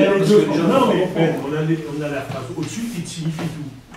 Caution de 100 € sera prise pour le nettoyage des tables et de la vaisselle si celle-ci n'était pas réalisée dans les conditions satisfaisantes par le locataire. Point, c'est tout. Voilà, on ne va pas aller plus loin. Sinon, après, on va repartir sur d'autres choses. Le but, c'est pas de se tirer de l'argent aux gens, c'est de leur faire comprendre que quand ils rendent une assiette chez eux, ils ne mettent pas les gâteaux avec. Mais non, parce que c'est ça. Il faut expliquer des choses. M'excuse, monsieur Malin. Je sais pas. Mais j'avais pas lu effectivement cette phrase. Ça ne va pas bien. Justement, je m'excuse. Moi, j'ai laissé faire parce que j'ai des désaccords sur cette question et je vais expliquer. On a bien compris. Donc, j'ai préféré laisser travailler pour pas gêner. D'accord. La vaisselle sera rangée le lundi matin après vérification de son état de propreté. Une caution de 100 € sera prise pour le nettoyage des tables et de la vaisselle. Si celle-ci n'était pas réalisée dans des conditions satisfaisantes par le locataire, vous comprenez quelque chose, vous ne trouvez pas qu'il manque quelque chose. Je répète la phrase. Une caution de 100 € sera prise pour le nettoyage des tables et de la vaisselle si celle-ci n'était pas réalisée dans des conditions satisfaisantes par le locataire. Ça va pas. Ah non, parce que la caution, on la demande d'emblée des fils, on n'a pas leur attendre ce qui se passe après. La caution, elle fait partie Il a fait table par la vaisselle, je fais comment? C'est le règlement, ça remet un chiot. On remet un chiot, quoi. Ah non, mais c'est parti. Non, mais c'est déconné. Non, mais laisse tomber. Tu prends la première phrase, tu dis tout, et tu laisses la seconde, comme on a dit. On enlève pas le mec qui fait le chèque de 100 €, il sait très bien. Il sait très bien. Voilà, c'est tout. Alors, qu'est-ce que vous voulez que je fasse? Moi, je vais la louer la salle, je sais très bien que. Il faut enlever ce que tu viens de dire. Bah voilà, c'est pas clair. Donc, ce qui est pas clair, on enlève. Alors, une caution de 100 € sera prise, d'accord, pour le nettoyage des tables et de la vaisselle. Voilà. Alors, des tables, de la vaisselle et des sols. Oui. Ok? Point. On va à la ligne. Après l'état des lieux, ça. Après, état des lieux le lundi. Lundi matin.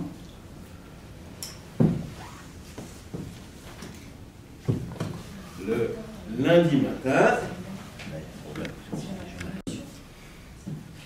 La caution sera restituée. On est d'accord? Sera restituée si. Excuse-moi. Ça va pas.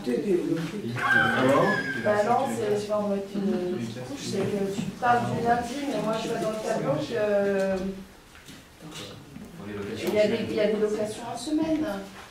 Et que la caution est demandée également pour des locations en semaine. Donc c'est pas que le lundi. Oui, alors, la restitution. La semaine, c'est pas loué pour faire des repas. Hein. C'est pas loué. C'est ça peut arriver. Mais elle est quand même demandée. Quelqu'un qui fait une réunion et qui mange un sandwich ou j'en sais rien. Voilà. L'État, oui. Je propose. Et lui, il n'y a pas besoin de table, il reste debout. Tu mets pas le lundi de la semaine, t'as pas le temps. Il faut remettre cette question parce qu'il faut la remettre. Écoutez, ce que je vous propose,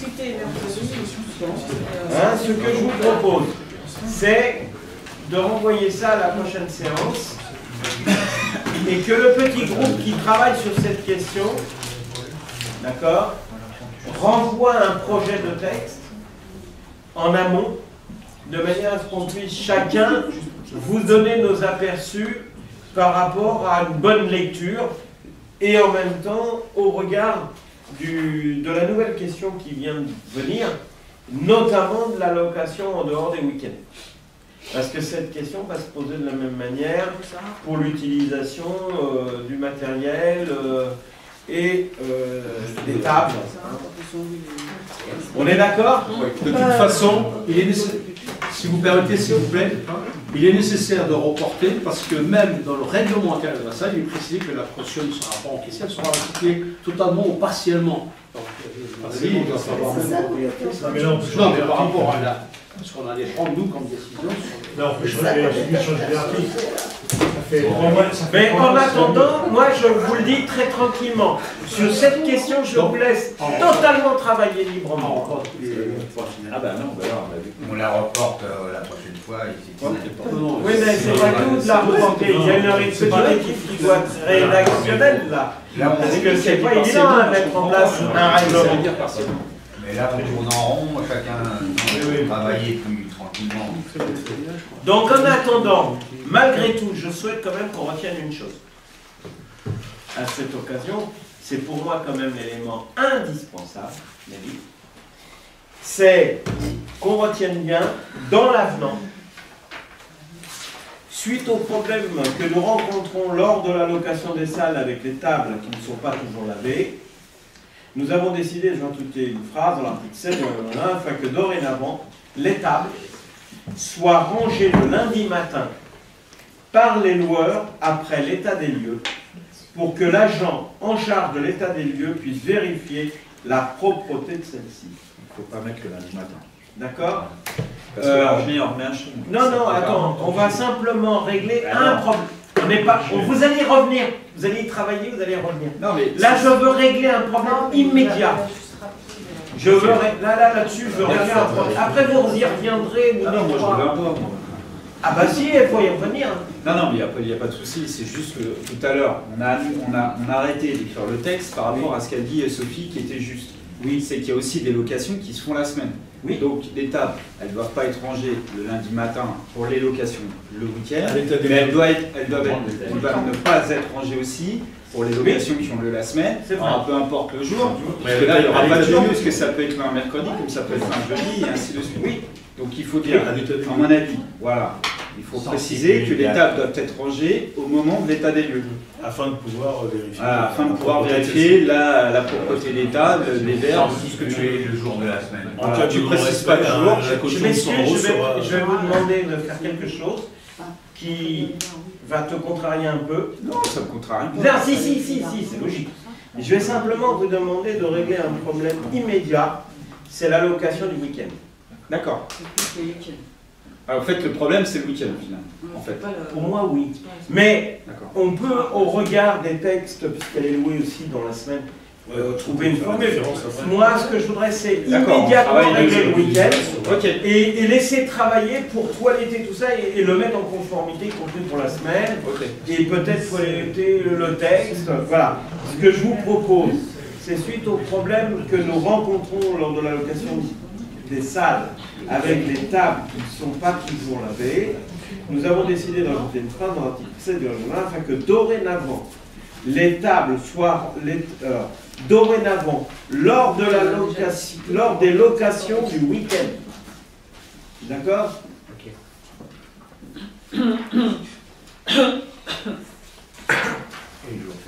les tables soient rangées le lundi matin par les loueurs après l'état des lieux, pour que l'agent en charge de l'état des lieux puisse vérifier la propreté de celle-ci. La vaisselle sera également rangée le lundi matin après vérification de son état de propreté. Voilà. Ce que je vous propose, c'est qu'on arrête là-dessus pour ce soir et que l'ensemble des rédactions soient bien établies pour qu'on introduise d'une façon claire l'ensemble des questions qui ont été soulevées ensuite concernant la caution, concernant la nécessité d'adapter, y compris en dehors du week-end, hein, les locations dans la semaine, et en même temps en tenant compte que... alors par contre, il faut conserver la partie qui a été rajoutée aussi, c'est une annexe est également rajoutée au règlement concernant la procédure d'évacuation en cas d'incendie. Ça, on le maintient dans la première partie que j'ai indiquée, et on laisse travailler sur, alors Ben, peut-être tu peux travailler avec eux, oui, bien sûr. Faut voir, sur le toilettage du règlement, tenant compte de la caution qu'on doit mettre en place, qui a été proposée. Est-ce que tu es d'accord? D'accord? Hein, Nelly, ça te va comme ça? Oui. Bon, ben, on fait comme ça. Tu me demandes si je suis d'accord, moi je pense d'abord et avant tout à la personne qui travaille. Ben, la question elle est posée, c'est dans un premier temps pour la personne qui bosse. Ben ouais, mais on ne va pas l'embêter tous les conseils et chercher à chaque fois. Non, mais là je crois qu'il vaudrait mieux régler la question entièrement et en une seule fois. Non, parce qu'on commence dès lundi. C'est déjà prévu. Donc voilà, je vous propose donc d'adapter dans l'immédiat comme ça, sur les deux sujets que j'ai abordés, et de laisser travailler pour que la prochaine séance du Conseil, on intègre bien toutes les questions et que ce soit bien dans le texte compris et surtout intégré au tableau. Parce que c'est vrai qu'il faut qu'on le fasse une bonne fois pour toutes, quoi. Parce que sinon, à chaque fois, on reviendra sur des précisions. Alors, il y a peut-être d'autres choses, c'est l'occasion de regarder de près s'il n'y a pas d'autres notions qu'il faut qu'on bouge dans le texte. J'en sais rien. Est-ce que vous êtes d'accord sur cette question-là qui nous permet de pouvoir répondre déjà à la sollicitation du personnel? Je vous rappelle que j'ai réuni avec Nelly les personnels techniques, le personnel qui nettoie, et en même temps, ça fait suite aussi à des protestations d'associations qui en ont plein le cul de nettoyer, alors que derrière, il y a des gens qui louent et qui ne nettoient pas et qui rangent tout ça. Et évidemment, pour le personnel, c'est pas facile de savoir si les tables ont été lavées. Je vous rappelle que quand on a toutes les tables de la salle Coluche qui sont sorties et rangées dans le week-end, le personnel vérifie comme il peut la vaisselle, mais ne va pas ressortir. Les femmes ne vont pas redéplier toutes les tables pour les ranger derrière, pour voir si elles ont bien été lavées. Donc voilà, on a ce problème. Qui est pour cette proposition transitoire? On est là pour. Donc, vous lèvez la main. Qui s'abstient? Qui est contre? Donc, il n'y a pas de contre. Par contre, Nelly, tu réunis Ben, Evelyne, et puis qui veut participer à ce petit effort de rédaction, il participe. Vous me contactez Nelly et vous voyez avec elle. D'accord? Et on prépare ça pour la prochaine pardon. Voilà. C'est pas facile pour un téléphone. Non. Alors imagine que c'est qu'un coup d'éponge. Alors, si vous permettez, je vais juste apporter une précision. Il faut faire vite parce que le CD est plein. Oui, dans la rédaction de ce sujet-là, il va falloir vraiment être très vigilant parce que prévoir 100 € de caution, parce que quelqu'un qui n'a pas envie de nettoyer la vaisselle, il la laisse. Et de toute façon, on retient 100 €, c'est 100 €. Mais si vous prenez un plongeur pour faire la vaisselle, un plongeur déclaré pour la soirée, il est à 250 €. Ah mais attention, la question va se poser. Je vous laisse la vaisselle, je vais la question peut se poser. Bon, de toute façon, on verra ça. On peut très bien louer la salle en disant, voilà, vous ne la lavez pas, vous ne la nettoyez pas, vous ne faites rien, on fait venir une prestation extérieure, vous la paierez. Moi, 150, je la fais la vaisselle. Et ben voilà, on fera travailler les jeunes de Popan. C'est le prix en moyenne pour 8 ans de travail déclaré. Ça peut être ça. Un plongeur. Moi, ça me gêne pour une pas soirée. pour moi qui paye. T'en auras plein des gens à comprendre. Ah bah oui. Les plongeurs, faut pas spécialement un diplôme, quoi. Voilà, donc on est d'accord pour tout ça? Bon courage pour les rédacteurs. Ce sera encore un sujet à discussion lors du prochain conseil. J'ai indiqué à Jennifer, dorénavant, les problèmes de salle, c'est Nelly, via Katie, via Jennifer. C'est le genre de truc qui m'insupporte, ça, franchement, parce que c'est un sac donneux. Tout le monde se plaint toujours de l'autre. C'est jamais lui, c'est l'autre. C'est bon. Franchement, j'ai donné pendant 7 ans. J'ai plus tellement envie de donner dans ce sens-là. On peut louer la salle sans le matériel. Oui, on peut la louer aussi sans matériel. Mais je vous rassure, il y en a qui la louent et qui louent leur matériel extérieur parce qu'ils considèrent qu'ils veulent des tables rondes. Les gens mesureront le fait En ce qui concerne les décisions du maire, je vous les donne. Donc, j'énumère toutes les décisions qui ont été prises. Donc, s'il vous plaît, 001-2015, location de la salle d'art à Monsieur Siro. C'est une convention de mise à disposition de la salle d'art pour un montant de 800 €. Ensuite, 002-2015, nous avons une convention de mise à disposition de la salle d'art pour le Club des Fils d'Argent, à titre gracieux. Pour la 004-2015, qui date du 23 février 2015, c'est une convention de mise à disposition de la salle d'art à titre gracieux pour le Club des Fils d'Argent. Encore. Le 16 février 2015, 008-2015, une convention de mise à disposition de la salle Coluche à titre gracieux pour la SCC. Le 23 février 2015, 025-2015, c'est une convention de mise à disposition de la salle Coluche à titre gracieux pour la SCA. Le 2 février 2015, c'est le numéro de décision 026-2015, toujours une convention de mise à disposition de la salle Coluche à titre gracieux pour la SCA. Le 19 janvier 2015, pour une convention de mise à disposition de la salle Coluche, décision numéro 027-2015, convention à titre gracieux pour la SCA. Le 26 janvier 2015, décision 029-2015, convention de mise à disposition de la salle d'art à titre gracieux pour la Fédération française de boxe à Madame Édouard. Ça a été une décision donc, que j'ai prise pour aider cette fédération qui avait des difficultés financières. En ce qui concerne la convention, le 16 février 2015, décision numéro 030-2015, c'est une convention de mise à disposition de la salle d'art à direction de M. Brossin-Gilles, de Compan, pour un montant de 150 €. Ensuite, le 2 février 2015, décision 031-2015, c'est une convention de mise à disposition de la salle d'art pour 150 € pour Madame Joran Sylvie, de Compan.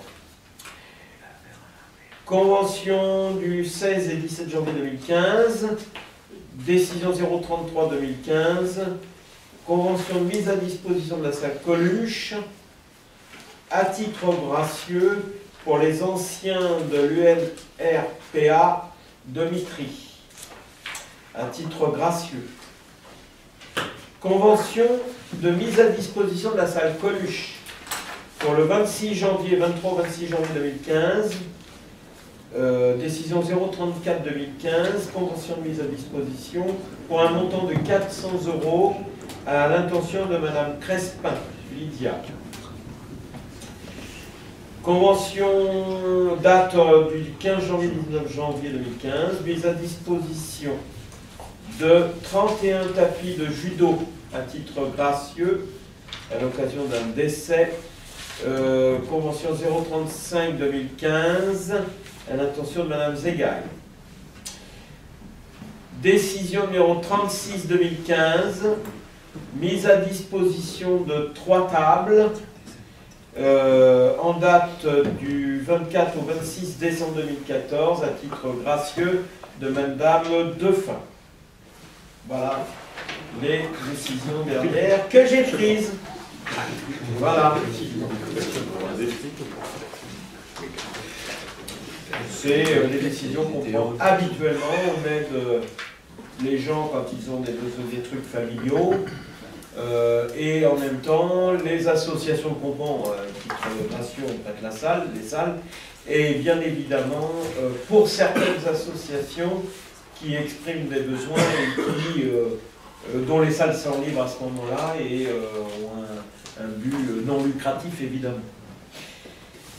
Voilà, il n'y a plus de questions à l'ordre du jour, je vous ai donné toutes les décisions requises, je lève la séance. Je vous demande de rester dans la salle. En vous remerciant et en remerciant le public.